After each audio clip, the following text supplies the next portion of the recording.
There's our goal today. A little foggy on the beach, but we'll get around Humbug Mountain campground here and go to the day use area and start there.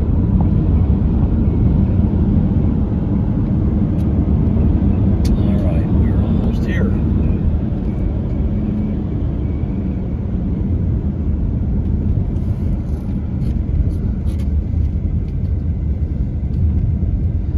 Never had any issues parking here at any time of the year. Looks like another nice day. We'll get going.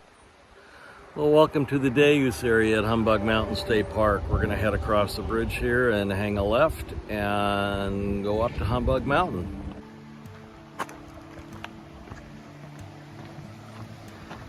Water flowing well in the creek.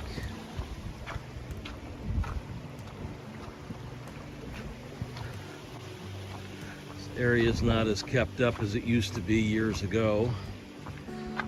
Been pruned a little bit, but just not as much money to take care of stuff like this. So when you get across the bridge, you got to hang a left, go past the old drinking fountain, go past this picnic table, and then you can see where the trail is, because otherwise you just kind of wander around here and appreciate the myrtlewood trees.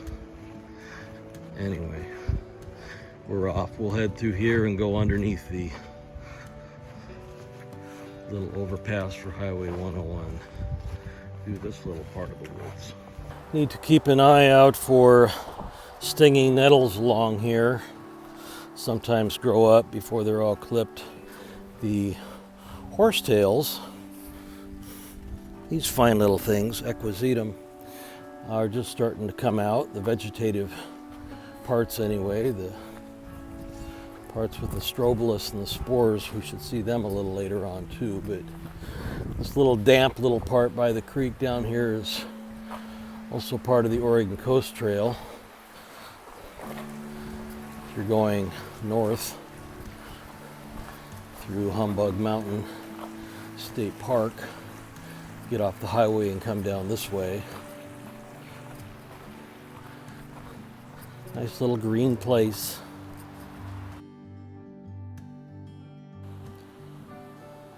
Looks like we've got a little winter erosion here. Get through this. We'll see various species of mint with these opposite leaves, but that's going to be different than the stinging nettles. Now these are true stinging nettles. They usually have these opposite leaves that are very saw-like and usually buggy. The only place I've never ever seen them without bug holes in the leaves is up on Cape Sebastian.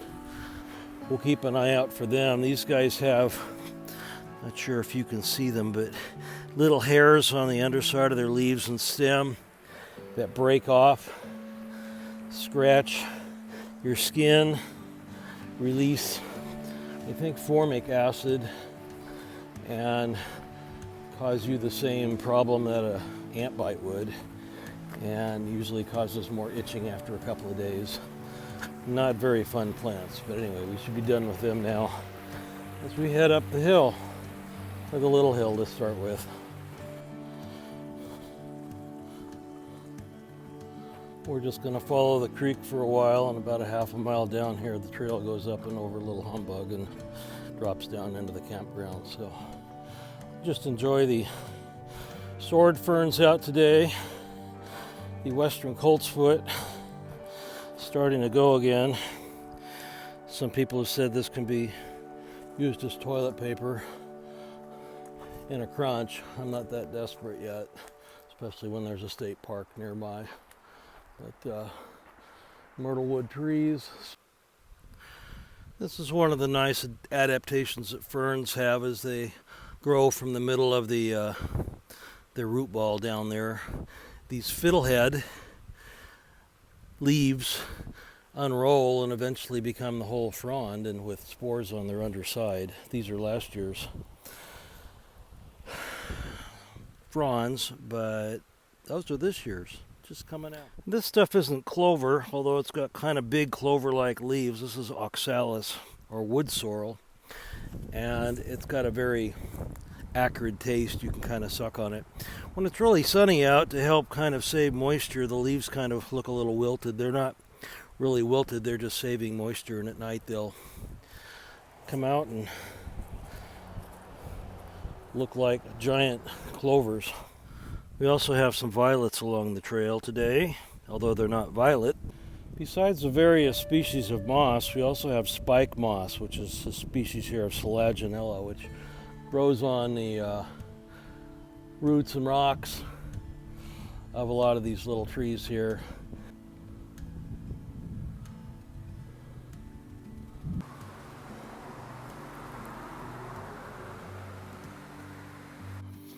All along here are maidenhair ferns, also called five-finger ferns.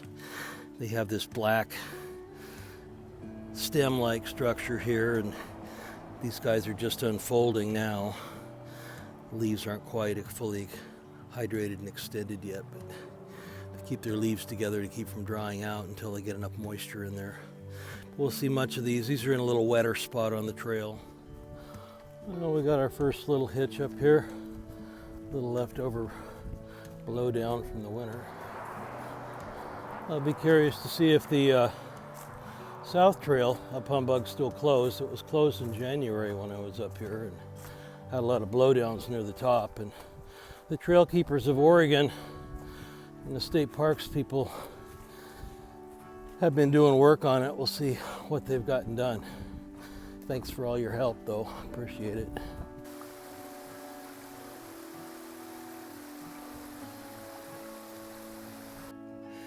Near all these horsetails by this little creek are these lady ferns, which have one stem and their leaflets kind of twice pinnately compound come off of that. They live in areas kind of mid-sun and pretty wet. They're all growing in this little channel here where the water comes down. Very pretty today. This is a little patch of mountain strawberries, just kind of starting to grow and flower. Maybe by end of May they might have a little bit on them, but I'd have to come back then and see. We're getting to the top of Little Humbug here. Well, I've now reached the top of Little Humbug, and we'll wind down this trail about 4 switchbacks before we get to the road that goes through Humbug Campground, and then walk down that until we get to the bridge and cross that to get to the trailhead. Among these trilliums that maybe have lost their flowers are these bleeding hearts, which are just kind of starting to flower. They're pretty cool because when they make their seed pods, they have a little sugar sac at the base of their seed pod that the ants go in and get, and then they kind of help scatter the seeds for these things. So anyway, we're kind of on a shadier side here where bleeding hearts like it where it's moist. These are very cool. Trillium almost reminds me of a wild ginger.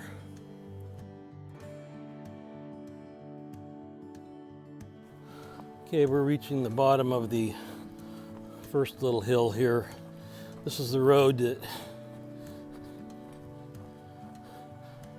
kind of takes me up to the next little trail up here. You can see the sign up there just a little bit. One of the larger bay laurel or myrtlewood trees around here. We'll go for this little myrtlewood forest in here, getting down to the campground. Should turn off here to the left.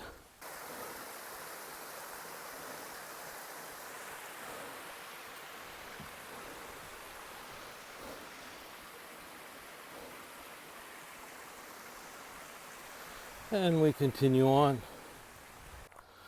This little trail marker here for the Oregon Coast Trail takes you down to the next little brown gate, a ways down 2+ miles, and comes out on Highway 101. This used to be the old Highway 101. It has some nice views and a nice little fern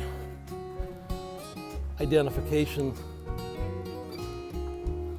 landscape along the way, so if you want to learn your ferns, head up that way. Careful of bees though. Down in the campground we have a variety of berries. These are flowers for salmon berries, and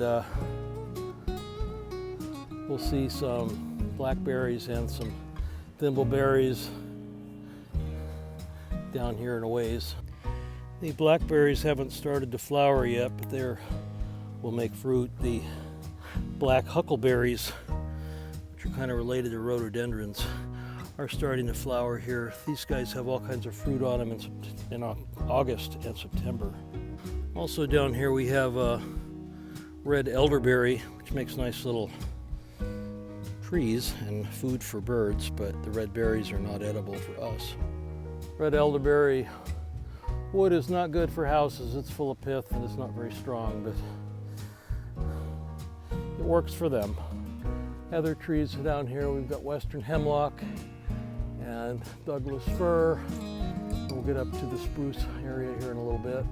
Guess I'd be remiss in my Oregonian duties if I didn't point out the state flower of Oregon, the Oregon grape. Although it's got yellow flowers now, it doesn't have its grape-looking berries, which it will in a couple of months.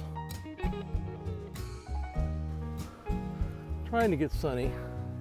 We're headed up there eventually. Highway 101. In front, we got to get over to the bridge. Buried amongst the back of all of these are these goldenback ferns, which are not real common out here, but they live here. Okay, we have made it through the campground and now have a little bridge to go over before we get over to the trailhead across the street.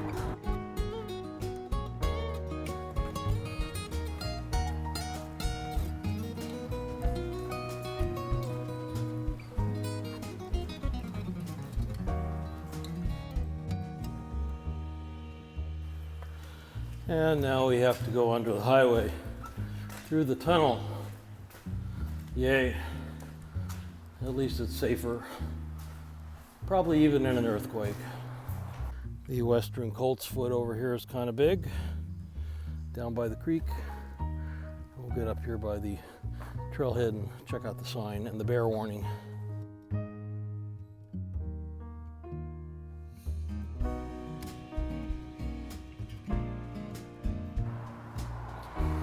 Alright, so far we've gone from the day use area up and around this little trail to the campground, through the road of the campground, cross over, we're right here now. We're going to go up this way, and according to our sign here, this trail is one we're going to head on, the West Trail. We'll take it all the way up to the top. And then on the way down, we're not going to go down the east route. We'll go back the same way we came.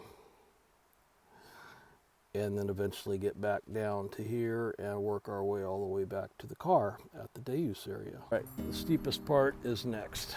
First half mile of this is pretty much uphill. It will check your heart rate. We don't have a bear warning today. Usually there's a posted sign that somebody's seen a bear recently, so all I see in front of me is a dog, so that's not too bad.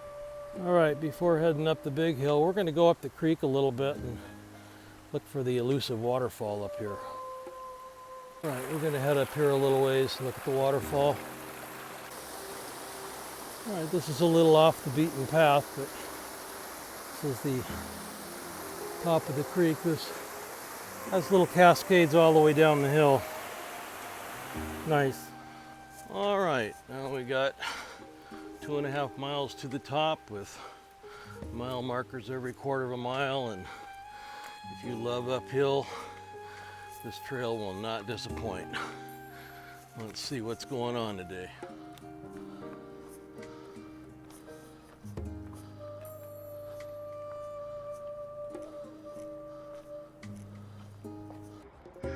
All right, the last little switchback here, the trail used to go that way. Now it goes that way a little bit. Then you kind of hit a cliff and some poison oak, so we're gonna go this way. And we're still going up. Near the half-mile mark, the trail turns to rock, which isn't a big deal, except in the fall, when this is covered by big leaf maple leaves. And that's a big deal. The little fringe cups here are just starting to flower. And we'll get up here a little ways, cross the stream, a little higher up than when we crossed at the base of the hill now. All right, progress. All right, we have reached the first of the obstacles. See how this is. All right, that wasn't too bad. We're walking through a kind of a Douglas fir forest, large old growth Douglas fir forest, and a couple of tan oaks up here, and you might be able to hear the creek up here. And then it gets a little mellower after that. Another month this will be pretty shady, but right now the big leaf maples are just starting to leaf out.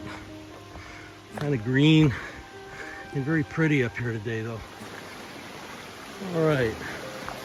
Not too deep in here, so this isn't going to provide too big of a hassle. A couple of well-placed rocks, nothing wiggly. Got the last one, and now we're headed up to mile 3. Well, up to the creek's probably the worst and steepest part of the trail. It's pretty, but you do get time to stop and look around. We're gonna head over to mile 1, the mile 1 bench, take advantage of that for a minute or two, head up the trail fork to the right, which looks north over Port Orford, or probably the fog today, but the trail to the left is closed. So we'll see, we might have some more blowdowns like the one up here. Yay. This must be for all those storms we had in February and March, because this stuff wasn't here in January, so oh well. Now I can stretch out going through all this. Well, we're still kicking. Heart's still beating, calming down a little bit. We got a mile and a half to go up that way, looking at the views over the fog over Port Orford. But that's nice. We'll switch back up for about a mile, and then it's kind of a grind to the top. I just talked to a guy and he said that there's still a lot of stuff down, so I'm sure we'll get a little bit of a workout today, but that's okay. I'll get my yoga in for the day. When the trail is open, I like to go up the east side to the top and come down the west side. It's, you know, it's a little longer, it's not quite as steep, so we got a mile and a half of what we've been doing to get up, way up and over there. So we'll get going. It'll be great. Hopefully see some cool flowers.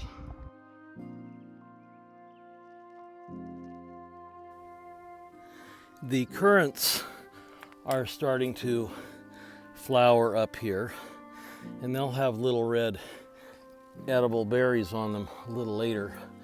These salmon berries are a little further along, and the thimbleberries up here don't seem to have flowers yet, so we'll just encourage them, because thimbleberries are the best. You can never get enough of them. When this whole mess came down, it at least cleared out the path, and so just have to go down and up and up and up now.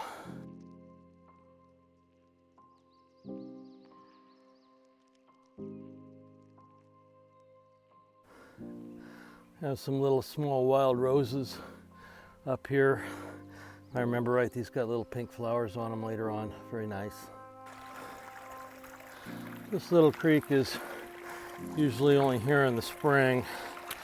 In the fall, it's very damp here, and On a warm, still day, you've actually hit bees or ground wasps right about here. They're not very happy to see you and stab you over and over and make your next week kind of miserable. But today, not so much, just more up. But we're halfway now almost. All right, progress, more progress. Find the 1.25 mile bench up here though. Only real fungus of the day so far. Decomposing the Doug fir around here. Nice little patch of yellow violets. Or we'll just call them yellows from now on. All right, we've reached the 1.5 mile bench and looking out over beautiful Port Orford, somewhere down there in the clouds. But anyway, beautiful blue sky though. Well, we're getting ready to switch back up to here, which is kind of ends at the fault summit, but this is really kind of pleasant today amongst the sword ferns, the rhododendrons, which haven't flowered out yet, the violets, which are yellow, and this trillium forest. God, they're just everywhere today. Very nice. The blowdowns seem to have mellowed out, but I think they're going to gear up here once we get closer to the top. Well, I think we've walked through the cloud now that we're on the west side of the hill, and we'll turn up here and finally head our way about 3/4 mile up to the top. See what waits up there. All right, up we go.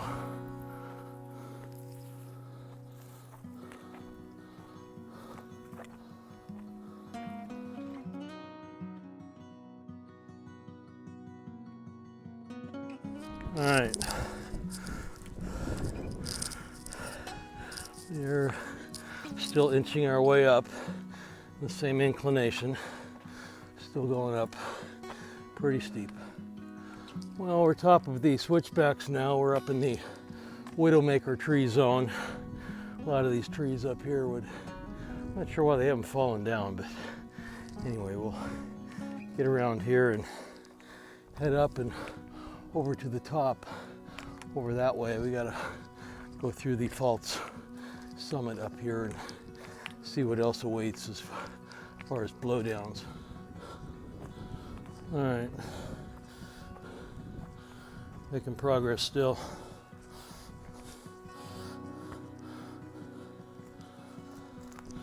Another Widowmaker corner. But we're getting there. All right, I can see the clearing at the top. We've got to kind of weave our way up to it, but we're getting there. Got to go up a little bit further, about another 100 vertical feet. First of the mess, that's the top up there.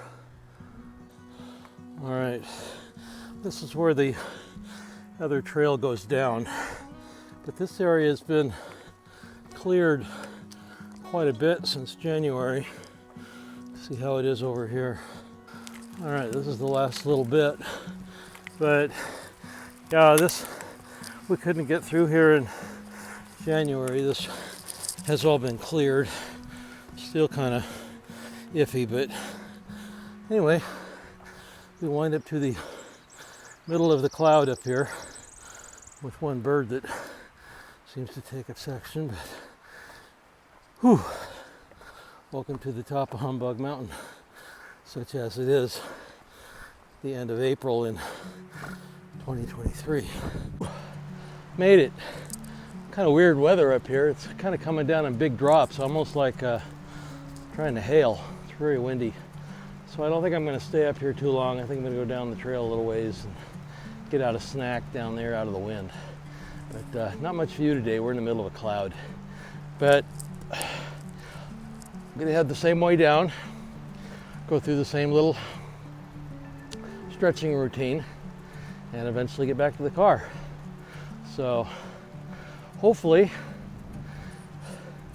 those of you thinking, well, I could do that, just get out, go for a walk, go to the mailbox and back, go around the park, go around the mall, Find a little trail to go around, go up and down, but get out, you know. You'll like it, you'll feel better. See you in a couple of weeks on the C2C trail, starting in Corvallis. Have a great day. And as always, thanks for watching and coming with me today.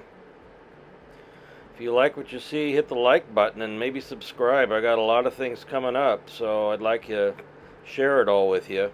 But thanks for coming along today. We'll see you soon. Take care.